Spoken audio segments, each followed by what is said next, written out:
Well, good morning everyone, and welcome to the TEQSA Forum on the Quality Assurance of Online Learning. I'd like to welcome you here on behalf of TEQSA and on behalf of two of our commissioners who are with us here today as well, Nick Saunders and Lynn Martin, and you'll be hearing from Lynn in a very short moment.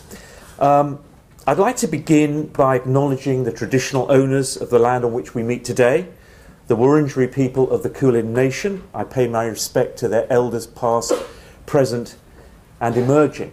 I'd also like to say that it's a great pleasure to be here in this wonderful Deakin downtown facility, and good to have this as our base for today's activities.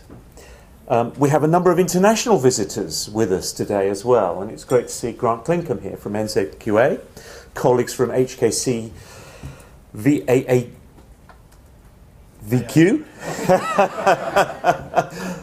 possibly the longest acronym in World Quality Assurance, from the Committee for Private Education in Singapore, and from KHDA in Dubai. So good to have you, and also to have Richard Garrett here from the Observatory on Borderless Higher Education. So the international dimension is an important part of today and an important part of the TEQSA conference, which is going to be following on the next 3 days. So great to have all of you here, and thanks in advance to all of you who will be presenting today. An outline of the day. This is what's going to happen today. This morning we're going to hear from a number of experts from across Australia and New Zealand who are going to be presenting what we know about online learning, nationally, internationally, and from different types of providers across the higher education sector. We're also going to be hearing from our student panel, who are going to be discussing some of the positives and the negatives in terms of online learning and online delivery.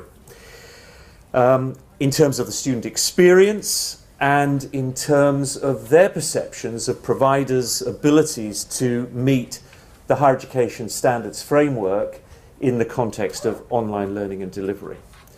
Then there's going to be a break for lunch.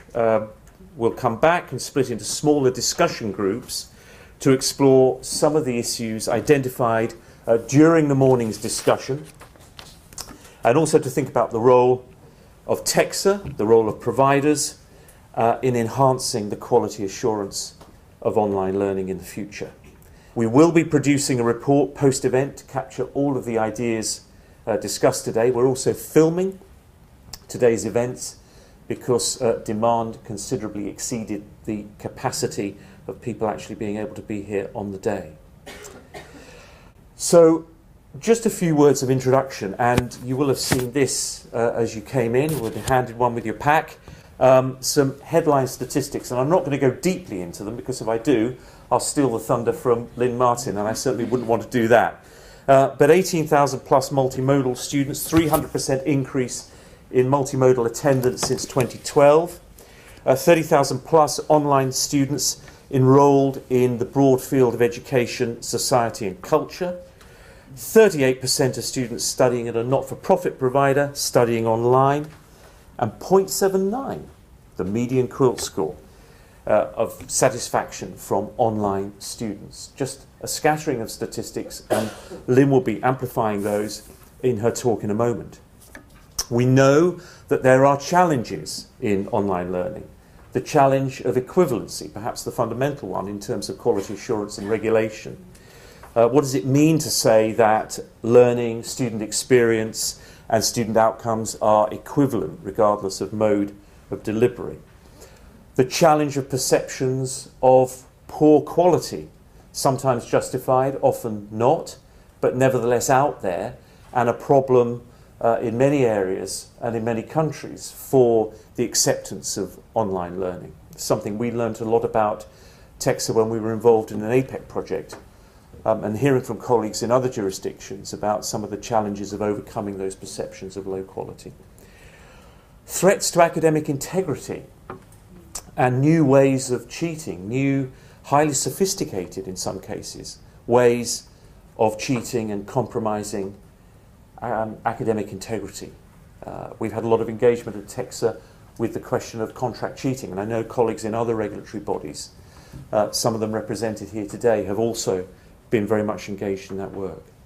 The fact that attrition rates for solely online students are often significantly higher than the attrition rates for students in other forms of delivery.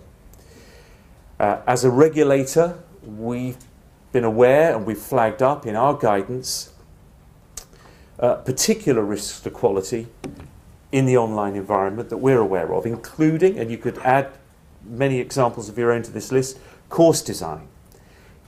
Is it being predicated disproportionately on using technology for its own sake rather than on relevant pedagogical principles that are appropriate to the learning that's being conveyed? Expected learning outcomes, are they achievable or even accessible in an online environment? Have the support needs of students in the online environment been fully and appropriately taken into account? Have teaching staff been appropriately trained, prepared, supported for their role in technology-enhanced learning? I'm sure many of these issues and many more will come up into today's discussion. We're looking forward to it. It's a key issue, and we, as TEQSA, are hoping to learn a lot from today's discussions, and I hope that all of you will be learning a lot too.